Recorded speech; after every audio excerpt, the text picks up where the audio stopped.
వాళ్ళకి మాలాంటి వాళ్ళతో పనేమిటో?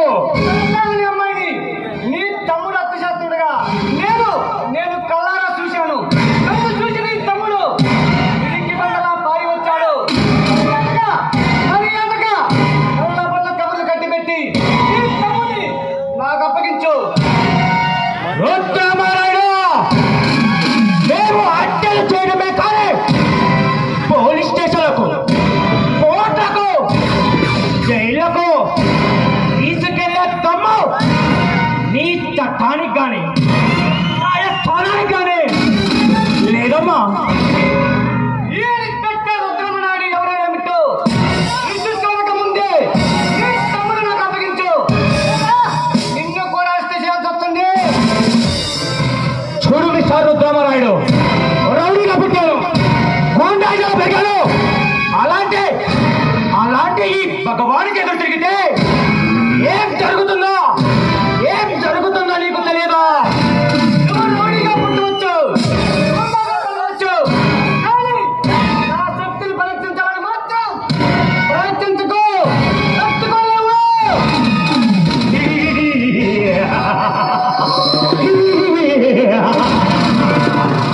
రుద్రమరాయుడు ఏ ప్రభుత్వం 10 కాలాల పాటు, ఏ ప్రజానాయకుడు 5 సంవత్సరాలు పదవిలో సగాలన్నా, ఏ ఆఫీసర్ 58 సంవత్సరాలు ఉద్యోగం చేయాలన్నా, మాలాంటి రౌడీలకు, గుండాలకు అడుగులు మరుగులెత్తుతూ మాకు బానిసత్వం చేస్తూ ఆర్థిక సాధించాల్సిందే. లేదా పదవుల కోసం పరకల మధ్య ప్రజానాయకులు ఉండవచ్చు, గుర్తుపడి మీకు దోసాగం చేసే ఉద్యోగులు ఉండవచ్చు. కానీ చింతన పెట్టుకుంటే నీ తల ఎక్కలైతుంది భగవాన్.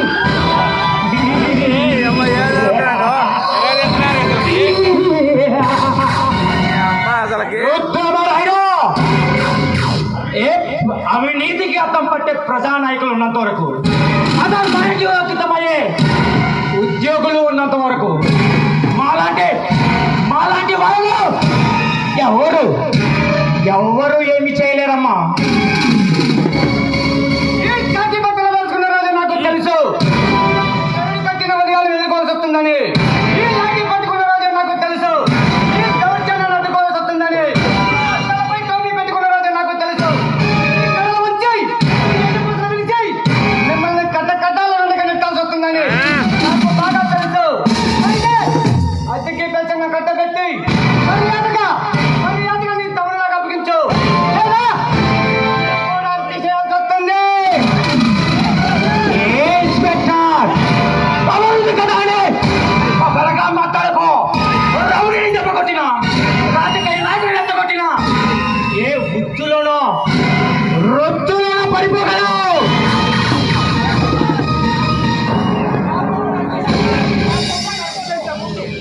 నా తమ్ముడిని అరెస్ట్ చేసే ముందు నీవు తమ్ముంటే, ధైర్యం ఉంటే నన్ను ఎదుర్కొని ఆ తర్వాత నా తమ్ముడిని అరెస్ట్ చేయరా.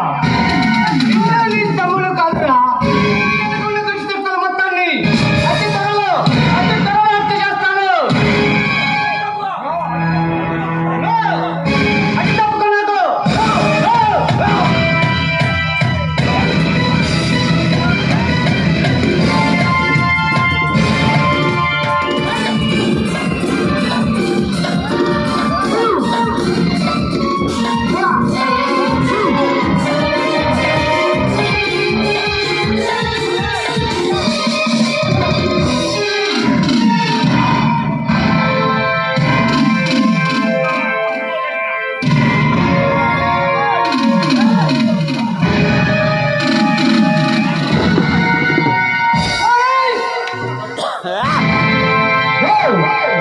తప్పు చేయలేదు.